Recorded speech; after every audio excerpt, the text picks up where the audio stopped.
World News Tonight with David Muir's next. Tonight, breaking news as we come on the air. A deadly car ramming attack and stabbing rampage at a synagogue, striking on the holiest day of the Jewish year. Authorities confronting and killing the suspect in a terrifying takedown. Officials in Manchester, England, calling it a terrorist attack. The suspect's identity just released by authorities, and now word of multiple new arrests and the heightened alert here in the U.S. on this Yom Kippur as authorities monitor developments overseas. The stunning moment, Delta regional jets collide at New York's busy LaGuardia Airport. You can't make this up, baby. Nearly 100 passengers and crew jolted by the impact, a frightening scene on the taxiway. The White House issuing a new threat that thousands will likely be fired as the government shutdown drags into day 2. Democrats and Republicans remain at odds with no end in sight. Rachel Scott on Capitol Hill. Bombshell claims tonight calling Jeffrey Epstein the greatest blackmailer ever. Trump's Commerce Secretary making the explosive allegations, saying he believes Epstein used scandalous videos of high-profile connections to get a plea deal years ago. Mary Bruce standing by. Late today, Sean Diddy Combs apologizing before his sentencing tomorrow, potentially facing years in prison. An accuser now preparing to deliver an impact statement before Combs learns his fate. 2 teenage girls killed in a hit and run while riding an e-bike in New Jersey. Police say the driver of the Jeep is a teen, now facing murder charges. And tonight, the search for a driver behind this wild wreck in Philadelphia, a car going airborne, slamming into a home, the vehicle reportedly stolen. A norovirus outbreak on a cruise ship, 100 people sick, turning a Caribbean vacation into a medical emergency. And America Strong tonight, the woman bringing snacks and smiles to baseball fans for half a century, and what keeps her coming back to the ballpark. From ABC News World Headquarters in New York, this is World News Tonight with David Muir. Good evening. It's great to have you with us on this Thursday. I'm Whit Johnson in for David. And we begin with that breaking news, a deadly terror attack on a synagogue in Manchester, England. The brutal violence happening on Yom Kippur, the holiest day of the year for the Jewish community. The suspect ramming a car into a crowd, then going on a stabbing rampage before he was shot dead by police. And late today, authorities identifying that suspect, also announcing 3 more arrests in connection with the attack. Back here in the U.S., police already on high alert. The NYPD saying they're monitoring the situation in Manchester and stepping up security at synagogues for the holiday. ABC's Lama Hassan leads us off. Tonight, the dramatic moment. Officers surround the man accused of a deadly terror attack at a Manchester synagogue on Yom Kippur, the holiest day on the Jewish calendar. Everybody else, get back! The suspect, seen on the ground wearing a vest, police fearing it was a bomb, shooting and killing him just 7 minutes after the attack began. I heard bang bang, and then we heard the helicopters, we heard the siren. The horror unfolding at 9:31 this morning in the heart of an Orthodox Jewish community. Police say the suspect rammed a car into a crowd, jumped out and started stabbing people. At least 2 men killed, 3 more seriously injured. This attack has been officially declared as a terrorist incident, Authorities say the suspect tried to get inside the synagogue. thanks to the immediate bravery of security staff and the worshippers inside, as well as the fast response of the police. The attacker was prevented from gaining access. Tonight, police identifying the suspect as 35-year-old Jihad al-Shami, a British citizen of Syrian descent. And authorities also arresting 2 men and 1 woman in connection with the attack. Tonight, this community shaken. Everyone's concerned, everybody's worried, everybody's scared, and we shouldn't be scared to feel or believe in what we believe. With authorities tonight stepping up security at Jewish institutions across the UK. And back in the US, the NYPD saying it's closely monitoring this deadly attack. Armed officers standing guard at synagogues today. Authorities on high alert as this investigation ramps up. Whit? Frightening developments. Lama, thank you. We appreciate it. Back here in the U.S., we're seeing alarming new images of 2 Delta Airlines planes colliding at New York's LaGuardia Airport on the taxiway. Both jets damaged from the impact. One plane, the nose and windshield banged up. On the other jet, part of the wing torn off and shredded. ABC's Matt Rivers from LaGuardia tonight. Tonight, this time-lapse video capturing the moment two Delta regional jets collided on the taxiway at New York's LaGuardia Airport. The impact damaging the nose and windshield of one plane, parts of the other plane's right wing seen shredded on the ground. We have two CRJs on mic that collided. Delta says the low-speed collision occurred around 10 p.m. last night. Flight 5047 arriving from Charlotte, North Carolina, turning on the taxiway. Flight 5155 heading to Roanoke, Virginia, traveling straight down the taxiway, told by air traffic control to hold short, but it keeps moving, striking the other jet. Their right wing clipped on our nose, and the cockpit bay is damage to our windscreen. Plane stopped, jerked, and jumped to the right. Everyone was dead silent. The pilot calmly came on, said, "Hey, we've been in a crash." Everyone remained calm. Thomas Heinman on the other plane, filming its arrival during the moment of impact. Oh my God, we're just flying with another CRJ. We were just taxiing pretty normally. And then a second later, I felt a big bump. I was just more shaken than anything. Are you okay? Nearly 100 passengers and crew from both flights deplaning on the taxiway and bused to the terminal. Went miraculously, only one flight attendant was treated for minor injuries. The FAA and NTSB now investigating. Yes, it could have been much worse. Matt Rivers, thank you. One day before his sentencing, Sean Diddy Combs is apologizing for his actions. In a letter to the judge, Combs saying he, quote, takes full responsibility and accountability for his actions, adding he's sorry for the hurt and pain he caused. Combs' attorney pushing for a 14-month sentence or time served. Prosecutors requesting more than 11 years. The judge will allow one of Combs' accusers to deliver a victim impact statement at the sentencing. Now to Washington, where lawmakers remain deadlocked on day 2 of the government shutdown. The Trump administration ramping up the threat, saying the number of federal workers who could be fired is, quote, likely going to be in the thousands. And President Trump says he's weighing which programs could be on the chopping block.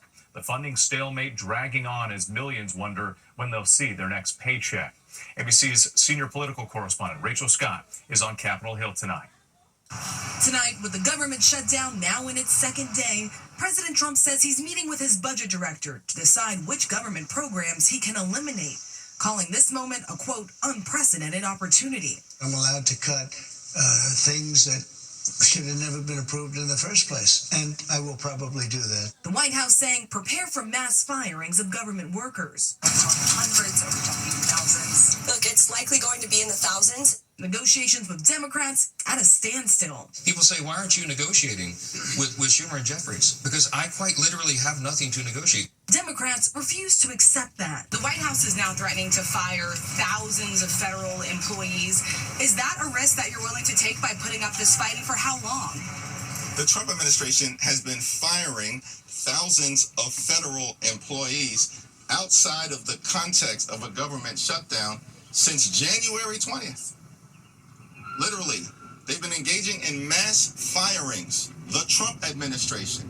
They need to come to the table. Democrats want Republicans to reverse Medicaid cuts and extend expiring Obamacare subsidies so health insurance premiums don't go up for millions of Americans like Kristen Furman Simmons and Ken in Buckport, Maine, who is battling MS. It is a really difficult thing to weigh the value of your life against the cost of affordable care. She says if the Obamacare subsidies expire, her premiums could go up 169%. So we're really not sure what's going to happen with that and really where we're going to find that money in our budget. But tonight's stalemate, with some 4 million federal workers wondering when they'll see their next paycheck.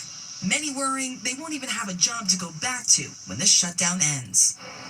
With the Senate is back in session tomorrow, but right now these two sides do not even appear to be talking. Senate Majority Leader John Thune says if Democrats do not fund the government tomorrow, he will likely be sending lawmakers home for the weekend, which means this shutdown will drag on for at least another few days, Whit. All right, Rachel Scott for us tonight. We appreciate it. Next here, President Trump declaring the U.S. is in an armed conflict with drug cartels. The words in a confidential memo sent to congressional committees and obtained by ABC News. The president labeling smugglers unlawful combatants. The memo following 3 deadly strikes last month against vessels the White House claims were hauling drugs.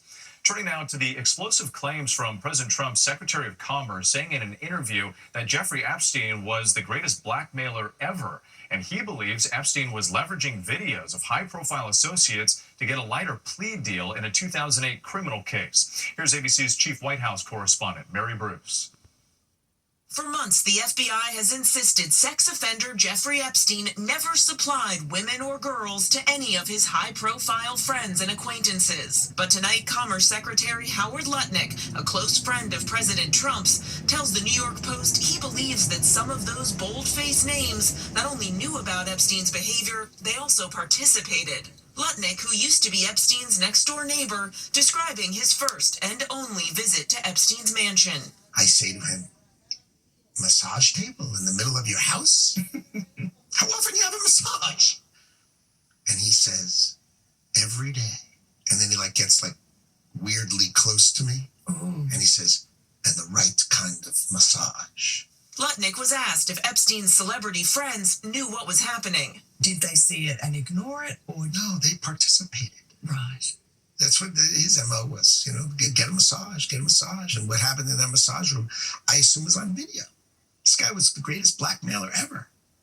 Blackmailed people. That's how he had money. Lutnick then going even further, saying he believes Epstein used those alleged videos to get a sweetheart deal when he was arrested in Florida in 2008. I assume way back when, they traded those videos in exchange for him getting that 18-month sentence, which allowed him to have visits and be out of jail. Lutnick provided no evidence, but his claims fly in the face of what the Trump administration has been saying. Who, if anyone, did Epstein traffic these young women to besides himself? Himself. There is no credible information. None.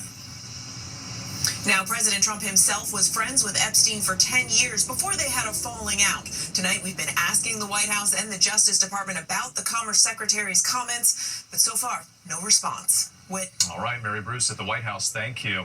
A community shattered tonight after a hit-and-run driver killed two teenage girls in New Jersey. The suspected driver, a 17-year-old, slapped with murder charges as friends and family prepare to remember the young lives cut short.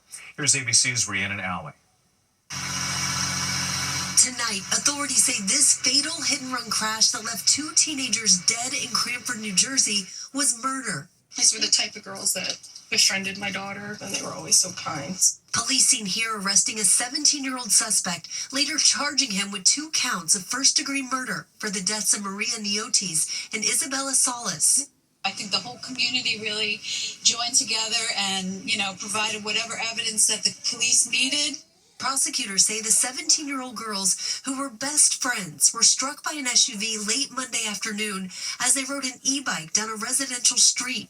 The families of the victims believe the suspect targeted Maria, without giving any details, in a statement calling the suspect a coward who had been plotting this attack against Maria for months. The teenage suspect is related to a police chief in a neighboring town.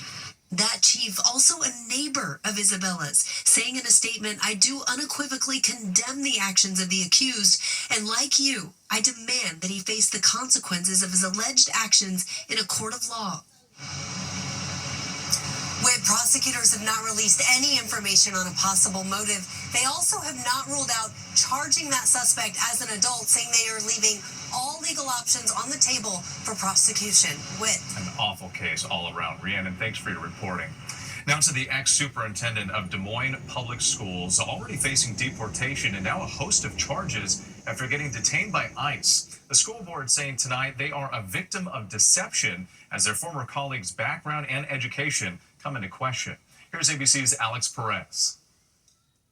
Tonight, the former superintendent of Iowa's largest school district now behind bars. The DOJ charging Ian Roberts with 1 count of being an illegal alien in possession of firearms. I'm excited to be a part of this journey. Roberts, a native of Guyana, resigned from his position as the Des Moines superintendent Tuesday after he was detained nearly a week ago on allegations he was in the country illegally. School district officials say 2 years ago, Roberts claimed he had a doctorate from Morgan State University, but they say records showed he never obtained it. Despite the discrepancy, the district still hired him. Now, MIT saying Roberts' claim he was an MBA student there is also false. And George Washington University saying the Principal of the Year award Roberts boasted he received does not exist. In a statement, the Des Moines School Board saying they are a victim of deception, but Roberts' attorney asking the public to withhold judgment. This is a very complex case. Take it a step at a time. ICE officials say Roberts entered the U.S. in 1999 on a student visa and was given a final order of removal in May of 2024. Authorities say he tried to evade arrest and was in possession of multiple firearms. And Whit Roberts remains in custody. He has not yet entered a plea on that federal charge. Whit. Alex Perez for us tonight. Thank you. When we come back, sickness on the seas. A highly contagious virus hits dozens on a cruise ship. Also, emergency responders race to an explosion at a Houston construction site. Details on what may have caused the blast. And a search for the driver who slammed this car into the side of a Philadelphia home. Next tonight, the second explosion in 2 days involving a big city high-rise. Today, 6 construction workers injured in Houston. Hazmat crews responding to a Holiday Inn under renovation. Fire officials blaming a natural gas line explosion. Meantime, in New York City, crews getting rid of what's left of that partial building collapse in the Bronx. The cause of yesterday's blast centering on a possible gas leak to a faulty boiler. Remarkably, nobody injured in that collapse.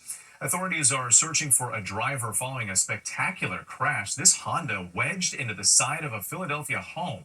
Police say the driver blew a stop sign, hit another vehicle, critically injuring that driver, then went airborne. The family inside the home frightened but otherwise okay. The Honda driver still on the run. Police say the car had been reported stolen.